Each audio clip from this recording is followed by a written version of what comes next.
नमस्कार, मैं हूं मृत्युंजय कुमार झा और बाजार अगले हफ्ते में आपका स्वागत है। इस खास शो में हम आपको बताते हैं आज का बाजार का पूरा एक्शन और साथ ही अगले हफ्ते का मार्केट कैसा रहेगा, सोमवार का बाजार कैसा रहेगा, ये हम आपको बताएंगे। तो आज आपकी तैयारी कराने के लिए हमारे साथ हैं जी बिजनेस के मैनेजिंग एडिटर अनिल सिंघवी, एक खास मेहमान है हमारे साथ ट्रेड स्विफ्ट ब्रोकिंग के संदीप जैन साहब, और साथ ही मेरी पूरी रिसर्च टीम तैयार है आपको अलग अलग रिसर्च बताने के लिए, जिसमें हम देवांशी से जानेंगे आज के बाजार का एक्शन। पूजा बताएंगी कि एसबीआई के नतीजे कैसे रहे हैं, ये हम पूजा से समझेंगे। मैगी के कमबैक पर एक खास रिसर्च मानसी बताएंगी और साथ ही ये भी बताएंगी मानसी कि अगले हफ्ते के अहम ट्रिगर्स क्या क्या हैं। कुशल से जानेंगे पीवीआर के कैसे रहेंगे नतीजे, लेकिन सबसे पहले आपको बताते हैं कि हफ्ते के आखिरी कारोबारी दिन शेयर बाजार में किस तरह का ट्रेड हुआ है, किस तरह का कामकाज हुआ है।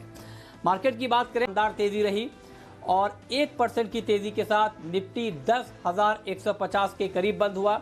सेंसेक्स में 300 अंकों से ज्यादा का उछाल देखा गया। बैंक निफ्टी में भी 644 अंकों की शानदार मजबूती रही। मेटल और सरकारी बैंकों ने आज बाजार में जान डालने का बड़ा काम किया है।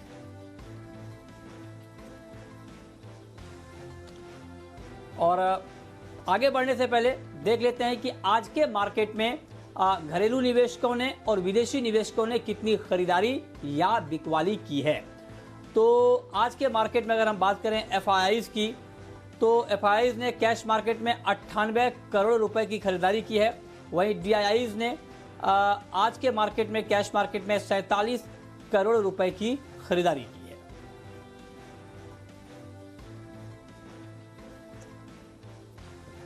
और अब रुक करते हैं आज के बाजार पर एडिटर स्टेक का, ये बताने के लिए हमारे मैनेजिंग एडिटर अनिल सिंघवी हमारे साथ जुड़े हैं। अनिल जी, बहुत बहुत स्वागत है आपका। बाजार में जोरदार तेजी आई हफ्ते के आखिरी कारोबारी दिन। निफ्टी 125 पॉइंट भाग गया। बैंक शेयरों ने भी काफी अच्छा परफॉर्म किया। ओवरऑल आज के कारोबार को आप किस तरह से देख रहे हैं? बाजार में एक दिन के हल्के फुल्के करेक्शन के बाद आज फिर से तेजी लौटती दिखी। कल का उतार चढ़ाव जो था वो काफी हद तक एक्सपायरी की वजह से था, लेकिन आज बाजारों ने फिर से हफ्ते के आखिरी दिन दमदार प्रदर्शन किया। बढ़िया खरीदारी होती हुई दिखी है। वजह ग्लोबल मार्केट्स की मजबूती है। अमेरिकी बाजार सुस्त से बंद हुए, लेकिन डाउ फ्यूचर्स धीमे धीमे बेहतरीन मजबूती दिखाते हुए नजर आए। और जब भारतीय बाजार बंद हुए तो डाउ फ्यूचर्स 300 अंकों से ज्यादा मजबूत थे और इससे जोश आता हुआ दिखा। सबसे मजे की बात और सबसे बढ़िया बात यह रही कि जोश जो है ना वो बैंक्स में आया, क्योंकि पिछले 1.5 सेशन में जो कुछ करेक्शन हुआ है वो करेक्शन बैंकिंग शेयरों में, और बैंकिंग शेयरों से ही लोगों को डर लग रहा है बार बार। लेकिन आज जिस तरह से एसबीआई के रिजल्ट्स के बाद बैंकिंग शेयरों ने फिर से रफ्तार पकड़ी और जिस तरह से सरकारी बैंक भागे, काबिले तारीफ है। 21,000 के ऊपर की बैंक निफ्टी की क्लोजिंग बहुत जोश बढ़ाने वाली है। आप ये कह सकते हैं कि जब से करेक्शन शुरू हुआ है उसके बाद 13 मार्च के बाद से हाईएस्ट क्लोजिंग आपको मिली है। निफ्टी में भी आप देखिए लगातार 3 दिनों से आप 10,000 के ऊपर बंद हो रहे हैं और ये भी 13 मार्च के बाद की हाईएस्ट क्लोजिंग। और 13 मार्च का जिक्र मैं इसलिए कर रहा हूं, उस दिन बाजार में नीचे के सर्किट लगे थे और तब से बाजार करेक्शन मोड में था। उस करेक्शन मोड से बाहर निकलकर बाजार जबरदस्त तेजी के मूड माहौल में आता हुआ दिखा है। तो ये आपके लिए बहुत ही जबरदस्त एक्शन हुआ है आज हफ्ते के आखिरी दिन। जिन लेवल्स पर बाजार बंद हुए वो एकदम तेजी की ओर इशारा कर रहे हैं। सबसे बढ़िया बात एक और ये रही कि चौतरफा तेजी होती हुई दिखी है। न सिर्फ बैंक्स वगैरह में तेजी हुई बल्कि मेटल्स मजबूत थे और बाकी कई सारे सेक्टर्स ऐसे हैं जहां पर दमदार खरीदारी होती हुई दिखी है। तो ओवरऑल भारतीय बाजारों के लिए एक बेहतरीन ट्रेडिंग सेशन आज रहा है। ओके, ठीक है। तो ये आज का कारोबार कैसा रहा ये डिटेल में आपने समझा, लेकिन आज के कारोबार में कौन कौन सी ऐसी खबरें रहीं और उन खबरों के दम पर कौन कौन से ऐसे सेक्टर रहे जहां पर बड़ा एक्शन का माहौल बना, ये बताने के लिए, समझाने के लिए देवांशी आशर हमारे साथ मौजूद हैं। बताइए देवांशी।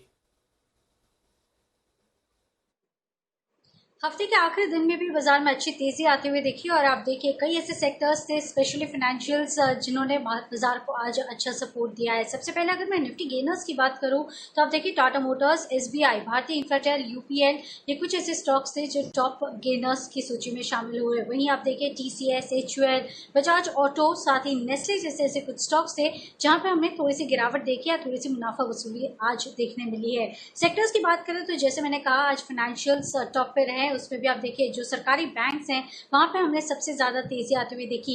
एसबीआई जो नंबर्स आते हुए देखिए, आंकड़े आते हुए देखे काफी पॉजिटिव थे, उसके चलते आज अच्छी तेजी देखने मिली।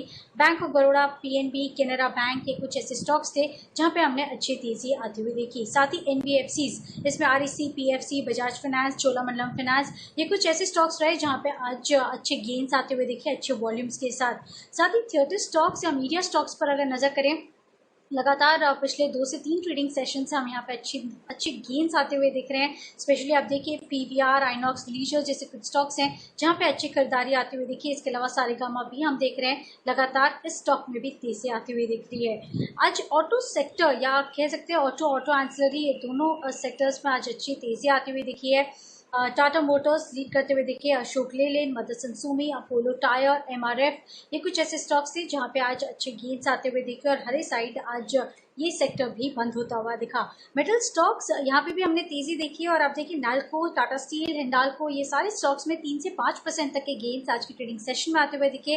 और आखिर में हेक्सावेयर पर फोकस कीजिए, जो बोर्ड बैठक है 12 जून को डीलिस्टिंग प्रक्रिया पर, इसके चलते आज हमने देखा हेक्सावेयर भी आज अपर सर्किट पर बंद होता हुआ दिखा।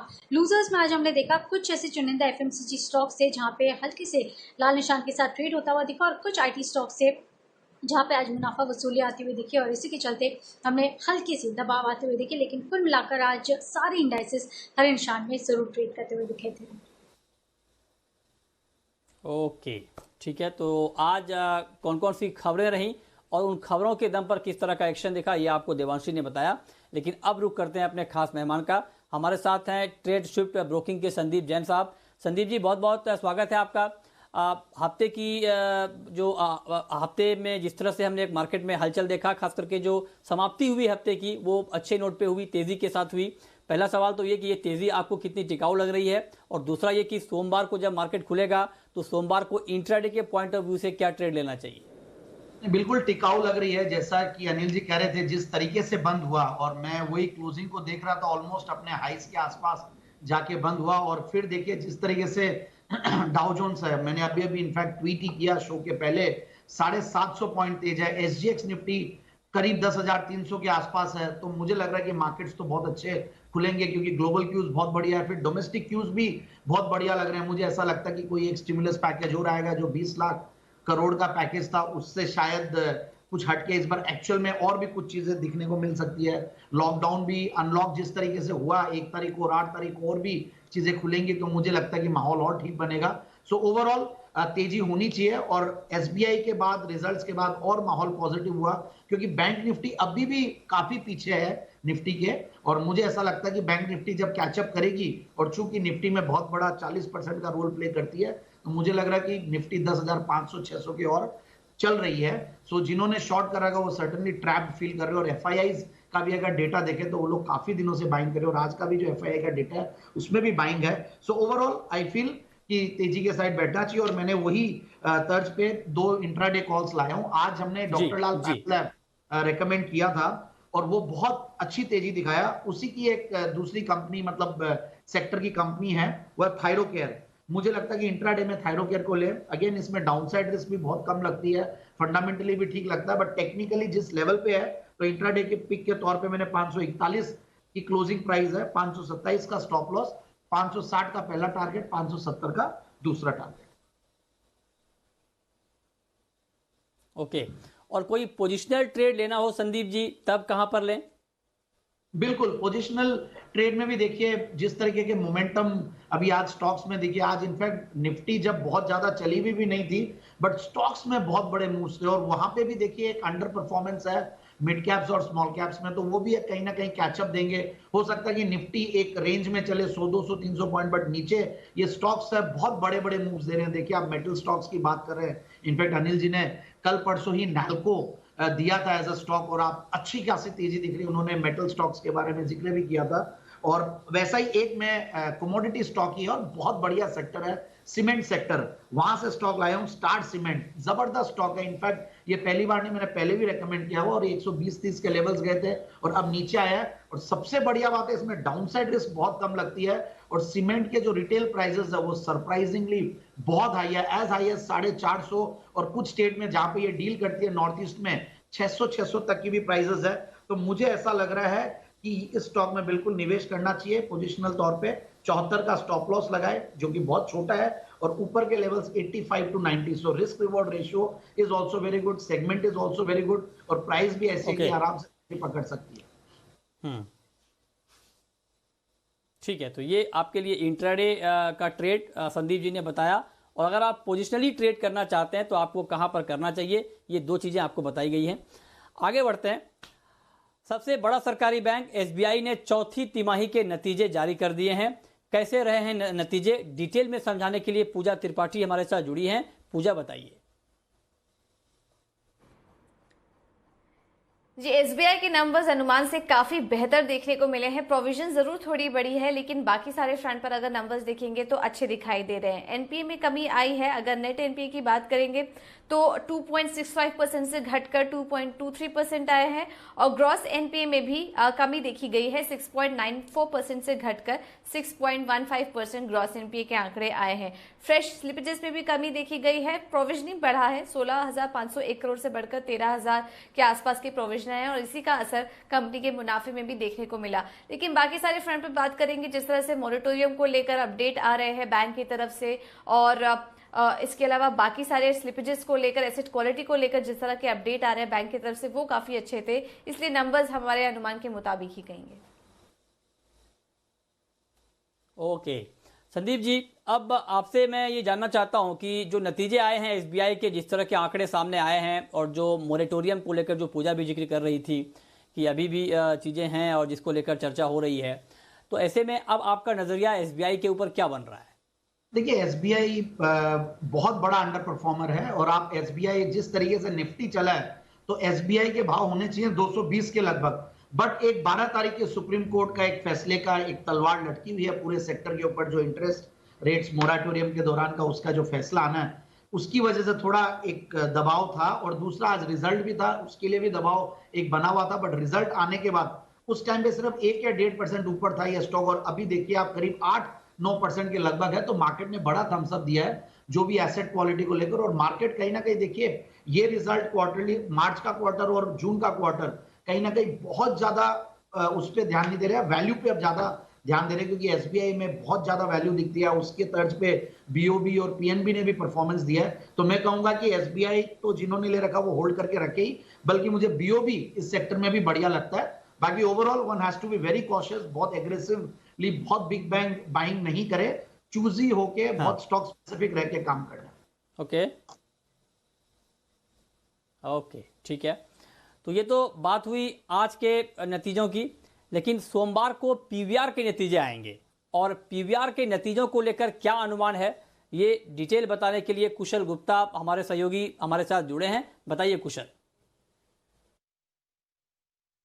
जी, तो पीवीआर के नंबर्स बेहद कमजोर रहने का अनुमान है चौथी तिमाही में। इनफैक्ट यहाँ पर अगर आप देखें तो कंपनी मुनाफे से घाटे में आपको नजर आती हुई दिख सकती है। 46 करोड़ मुनाफे के मुकाबले हम 52 करोड़ के घाटे का जो है अनुमान लगाकर चल रहे हैं। और ये मैं आपको नंबर जो बता रहा हूँ, ये इंड AS 116 जो नया अकाउंटिंग स्टैंडर्ड है उसकी एडजस्टमेंट्स करने के बाद हमें ये नंबर्स देखने को मिल सकते हैं। और साथ ही अगर आप देखें ओवरऑल कंपनी की रेवेन्यू जो है वहां पर 21% की गिरावट आपको देखने को मिल सकती है, क्योंकि यहाँ पर अगर आप देखें पर्टिकुलरली तो जनवरी में जब ओपनिंग हुई थी तो काफी बेहतर साइड पर दिखी थी, कंटेंट पाइपलाइन भी अच्छी थी। पर फरवरी और मार्च महीने में, इनफैक्ट मार्च के लास्ट के 15 दिन तो ऑलमोस्ट सारे सिनेमाघर जो है वो बंद थे। तो जाहिर सी बात है कि आय पर जो है इम्पैक्ट है वो आपको साफ तौर पर Q4 में देखने को मिल सकता है। और 837 करोड़ के मुकाबले 660 करोड़ का रेवेन्यू जो है कंपनी पोस्ट कर सकती है। साथ ही अगर आप देखें ओवरऑल कंपनी की मार्जिन वो भी ड्रास्टिकली रिड्यूस होती हुई नजर आएगी।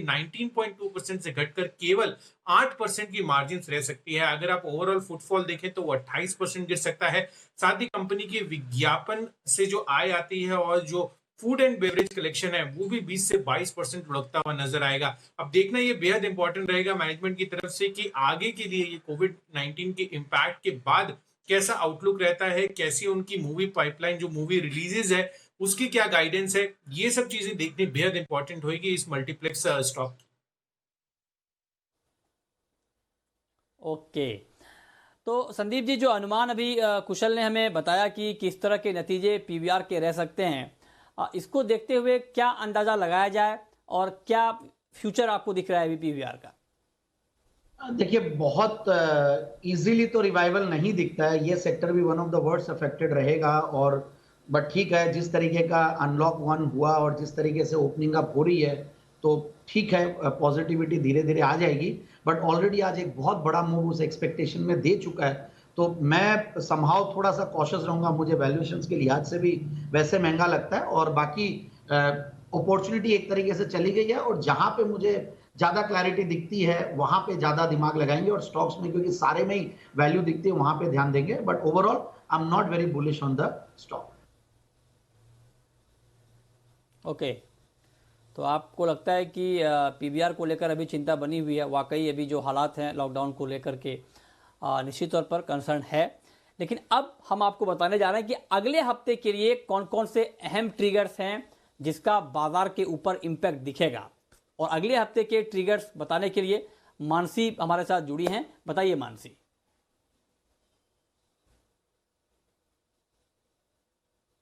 जी बिल्कुल, देखिए आने वाले हफ्ते में कई सारे ट्रिगर्स है। सबसे पहले नतीजे, टाइटन, हीरो मोटो, आइस्ट्रो motor, Hindalco, MNM Nifty space में नतीजे पेश करने जा रहे हैं। वहीं वायदा बाजार में PVR, Century Textile, MGL, BHEL के नतीजे आएंगे। ट्रिगर्स, सोमवार यानी कि 8 जून से पूरे देश में फेज वाइज अनलॉक 1.0 लागू हो जाएगा। आपको बता दें लॉकडाउन 5 जो है वो सिर्फ कंटेनमेंट जोन्स तक ही सीमित रह जाएगा। साथ ही ग्रैन्यूल्स इंडिया का शेयर बायबैक इस दिन खुलने जा रहा है। मंगलवार के दिन यूएस फेड की 2 दिवसीय बैठक होगी। बुधवार के दिन रिलायंस राइट इशू शेयर का अलॉटमेंट होने जा रहा है। और साथ ही आपको बता दें कि गुरुवार के दिन भारतीय इन्फ्राटेल की बोर्ड बैठक होगी। इंडस टावर के साथ स्कीम ऑफ अरेंजमेंट पर फैसला लिया जाएगा। और इसी दिन एसबीआई फॉरेन बॉन्ड इशू पर एग्जीक्यूटिव कमेटी अपना फैसला सुनाएगी। शुक्रवार का दिन 12 जून काफी बड़ा है ट्रिगर्स के लिहाज से। ब्याज माफी पर सुप्रीम कोर्ट की अगली सुनवाई होने जा रही है। जीएसटी काउंसिल की अगली बैठक होगी। रिलायंस राइट इशू के शेयर एक्सचेंज पर लिस्ट होंगे। वहीं हेक्सावेयर की डीलिस्टिंग पर बोर्ड बैठक होगी। और आइस्ट्रो मोटर शेयर विभाजन और नतीजों पर बोर्ड बैठक इसी दिन करेंगे। मार्च रिटेल इन्फ्लेशन, फरवरी आईआईपी के आंकड़े इस दिन आते हुए दिखेंगे। 12 जून को ही फ्रैंकलिन टेम्पल्टन केस में हाई कोर्ट में अगली सुनवाई होगी। और अंत में बैंक ऑफ जापान का ब्याज दरों पर फैसला भी 12 जून यानी कि शुक्रवार के दिन आता दिखेगा। अब वक्त है ये जानने का कि अगले हफ्ते के लिए और खास करके मंडे के लिए आपकी रणनीति क्या होनी चाहिए, और ये बताने के लिए हमारे मैनेजिंग एडिटर अनिल सिंघवी हमारे साथ जुड़े हैं। अनिल जी, अब 2 दिन की छुट्टी है और सोमवार को जब बाजार खुलेंगे तो किन बातों पर नजर रखनी चाहिए और क्या स्ट्रेटजी बनानी चाहिए? जब सोमवार को बाजार खुलेंगे तो सबसे ज्यादा नजरें तो रहेंगी ग्लोबल मार्केट्स पर ही, जो कि मजबूती के संकेत दे रहे हैं। और डाउ फ्यूचर्स जिस तरह से एकदम तेजी के साथ ट्रेड कर रहे थे, अगर वैसी ही तेजी बनती है तो अगले हफ्ते के लिए भी संकेत बहुत ही बढ़िया रहेंगे। लेकिन अगर डाउ फ्यूचर्स बहुत बढ़े ना और अमेरिकी बाजार ठीक ठाक से भी बंद हो जाए और बहुत गिरे ना, तब भी भारतीय बाजारों के लिए काफी है, क्योंकि हमारे यहाँ ट्रेडिंग मोमेंटम बड़ा स्ट्रॉन्ग है। और 10,000 के ऊपर अब जब तक निफ्टी टिका रहता है, बना रहता है, तब तक तो बिल्कुल सोचिए भी मत कि मंदी है। और अब जो रेंज है ट्रेडिंग की वो धीमे धीमे ऊपर की तरफ सरक रही है। 9,800 10,000 निफ्टी पर मजबूत सपोर्ट के तौर पर काम कर रहा है। बैंक निफ्टी का जहां तक सवाल है, 20,000 20,500 बैंक निफ्टी के लिए मजबूत सपोर्ट हो गया। और 21,500 22,000 की तरफ बैंक निफ्टी के जाने की तैयारी है, ये साफ साफ नजर आ रहा है। जो फैक्टर्स और बाजार के लिए काम करेंगे वो ये कि सरकार अगले हफ्ते किस तरह के ऐलान करती है। दूसरा, 12 तारीख को सुप्रीम कोर्ट में मॉरेटोरियम को लेकर सुनवाई है, जिसमें उन्होंने ब्याज माफ करने की बात कही है। उस पर क्या कुछ फैसला अगर आता है तो वो देखने वाली बात होगी। नतीजों के लिहाज से एक्शन भरा दिन होगा। एल&टी, वेदांता जैसे नतीजों पर बाजार सोमवार को रिएक्शन देगा।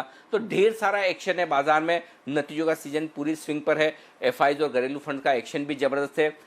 ट्रेडर्स फिर से लौटते हुए दिख रहे हैं, कैश मार्केट के स्टॉक्स में जबरदस्त एक्शन होता हुआ दिख रहा है। तो ओवरऑल इस भरपूर एक्शन के बीच बाजार और मजबूती दिखाने को तैयार है। आपको अपने स्टॉप लॉसेस पता होना चाहिए। जब तक 9,800 के नीचे निफ्टी न जाए तब तक तेजी के मूड माहौल में बिल्कुल बने रहें। जब तक 19,000 के लेवल को बैंक निफ्टी न तोड़े तब तक कमजोरी का ना सोचें और अपसाइड के बारे में, और आप अपने टारगेट्स बढ़ा सकते हैं। ये बाजार की चाल इस वक्त नजर आ रही है, जो कि अगले हफ्ते भी आगे और बढ़नी चाहिए। ओके, तो ये अगले हफ्ते के लिए क्या रणनीति आपकी होनी चाहिए, ये आपको बताया गया। बहुत शुक्रिया अनिल जी आपका ये स्ट्रेटजी बताने के लिए। लेकिन संदीप जी, अब मैं आपसे जानना चाहता हूं कि आपने इंट्राडे का ट्रेड बताया, पोजिशनल ट्रेड बताया, लॉन्ग टर्म के लिए अभी ऐसे बाजार में कहां पर निवेश करने का मौका बनेगा नेक्स्ट वीक? बिल्कुल, मैंने एक स्टॉक दिया था आत्मनिर्भर शेयर्स, 20 आत्मनिर्भर स्टॉक से एक स्पेशल शो था अपने चैनल पे, और उस में मैंने एक स्टॉक दिया था महाराष्ट्र स्कूटर्स, जो कि मैंने लास्ट वीक भी दिया था। होल्डिंग कंपनीज का जब जिक्र हुआ था, बजाज फाइनेंस और बजाज ऑटो और बजाज फिनसर्व का एक इनडायरेक्ट वे ऑफ कहीं ना कहीं ओनिंग वो है महाराष्ट्र स्कूटर्स और Bajaj holding. Bajaj holding already करीब 10% का आज बायर पैक था। ये स्टॉक भी अच्छा खासा तेज हुआ। महाराष्ट्र स्कूटर्स जो कि परसों जो मैंने रेकमेंड किया था तब था 2042 का भाव 13 मई को, और आज ये कल ऑलरेडी टारगेट अचीव कर चुका था। थर्सडे को कल गैप अप ओपनिंग हुई, फिर नीचे आके बंद हुआ, फिर आज करीब 4% ऊपर है। और मुझे ऐसा लगता है कि ये और अच्छा मूव देगा, क्योंकि बहुत अभी भी अंडर परफॉर्मर है, क्योंकि बजाज फाइनेंस और बजाज फिनसर्व कम चले हुए हैं। बट सबसे बढ़िया बात है इसमें वैल्यू, क्योंकि होल्डिंग नेचर है तो इसकी price to book value multiple देखना बहुत जरूरी है, जो कि सिर्फ 0.32 है। डिविडेंड यील्ड 2% प्लस है। और अगर लास्ट क्वार्टर के रिजल्ट देखें तो हाईएस्ट एवर क्वार्टरली प्रॉफिट्स दिए इस कंपनी ने मार्च में 107 करोड़ का। हालांकि उसमें अदर इनकम आता है क्योंकि कुछ ये होल्डिंग कंपनी का नेचर है। सो ओवरऑल मुझे, और जीरो डेट कंपनी है, रिजर्व्स 8,800 करोड़ की है, बहुत वैल्यू लगता है। 2850 तो यूं ही अचीव कर जाएगा ये आने वाले कुछ महीनों में। और उसके पहले ये 4950 का हाई बना चुका है, जहां से 1813 का लो बनाया, अभी पैनिक बॉटम मान लीजिए, और अभी भी वहां से सिर्फ 400-500 रुपया ऊपर है। तो मुझे बहुत सेफ्टी दिखती है। रिस्क रिवॉर्ड रेशियो बहुत बढ़िया, बिल्कुल इस स्टॉक को लेना चाहिए। और अगर गैप अप भी खुले तो भी इसको ले, क्योंकि मार्केट हो सकता है कि गैप अप खुले, क्योंकि बाकी इंटरनेशनल मार्केट्स अच्छा कर रहे हैं। ओके, जी ठीक है। तो ये लॉन्ग टर्म का ट्रेड आपके लिए, जहां पर आप लंबे समय के लिए निवेश कर सकते हैं। लेकिन अब हम आपको बताने जा रहे हैं कि मंडे को आपको ऑप्शन के जरिए कहां पर कमाई के मौके मिलेंगे। और ऑप्शन का ट्रेड बताने के लिए हमारे साथ हैं ट्रेड बुल्स सिक्योरिटीज के सच्चिदानंद उत्तेकर जी। सर, बहुत स्वागत है आपका। बताइए कि मंडे को, सोमवार को ऑप्शन के जरिए कहां पर ट्रेड करने का मौका मिलेगा? Good evening Mrityunjay. देखिए, यहाँ पर हम पिछले 3 हफ्तों से लगातार मार्केट में तेजी का ही रुझान देखे बैठे हैं। जिस तरीके से ये ओवरऑल 1300 पॉइंट की मूव अब तक अनलॉक हुई है, वो एक अच्छे sustainable higher top higher bottom sequence में हुई है। अगर हम इसका 5 डे एक्सपोनेंशियल मूविंग एवरेज देखें निफ्टी का, तो वो लगभग अराउंड 9965 के नजदीक है। एंड इस पर्टिकुलर एवरेज को अभी तक उसने कभी भी वायलेट नहीं किया इस पर्टिकुलर प्रोसेस में। तो क्लियरली यहाँ पर काफी स्ट्रॉन्ग मोमेंटम है, स्ट्रॉन्ग ट्रेंड है। एंड जिस तरीके से आज शिफ्ट नजर आए हैं ऑप्शंस के डेटा में, 10,300 के आसपास कॉल राइटर्स शिफ्ट हो चुके हैं, बट 10,000 के आसपास पुट राइटिंग काफी इंपॉर्टेंट और सिग्निफिकेंट है। तो मुझे लग रहा है यहाँ पर अभी भी एक बुल कॉल स्प्रेड ही करना चाहिए निफ्टी में, जिस तरीके से ऑप्शंस डेटा प्लेस्ड है। पुट कॉल रेशियो 1.5 के आसपास है, बट डेली RSI कहीं जाकर 68 के आसपास है। इसलिए मुझे लग रहा है कि अगली मूव भी आपको इसी पर्टिकुलर स्ट्रैटेजी थ्रू पार्टिसिपेट करनी चाहिए। तो यहाँ पर खरीदारी करनी है निफ्टी में फुल कॉल स्प्रेड द्वारा। 10,100 का कॉल ऑप्शन आपको लेना है, उसके अगेंस्ट 10,300 का कॉल ऑप्शन आपको बेचना है। ये स्प्रेड आपको फिलहाल 100 रुपए के आसपास मिल रहा है। स्प्रेड के लिए स्टॉप लॉस लगाना है अराउंड 65 का, और एक टारगेट होगा 190 का। ओके, चलिए, और कोई खास स्टॉक सर कुछ और बताना चाहेंगे आप? और स्टॉक्स में मुझे लग रहा है निफ्टी, बैंक निफ्टी में काफी अच्छा रुझान है। जिस तरीके से ओवरऑल यहाँ पर सेक्टर वापस अंडर परफॉर्मेंस से आउट परफॉर्म कर रहा है, तो यहाँ पर इंडसइंड बैंक जो मैंने सुबह भी हाईलाइट किया था, मुझे लग रहा है यहाँ पर 440 का ऑप्शन के थ्रू भी यहाँ पर पोजीशन बनाई जा सकती है, जो अराउंड 26 के आसपास फिलहाल कोट कर रहा है। 20 रुपए का आपको लगाना है स्टॉप लॉस और 45 का होगा एक फाइनल टारगेट। ओके, बहुत शुक्रिया सच्चिदानंद जी आपका, संदीप जी आपका, और साथ ही मेरी पूरी रिसर्च टीम का बताने के लिए कि आज का बाजार कैसा रहा, क्यों रहा, और अगले हफ्ते का मार्केट कैसा रहेगा, और खास करके मंडे को, सोमवार को कहां पर कमाई के मौके बनेंगे। तो फिलहाल इस बुलेटिन में इतना ही।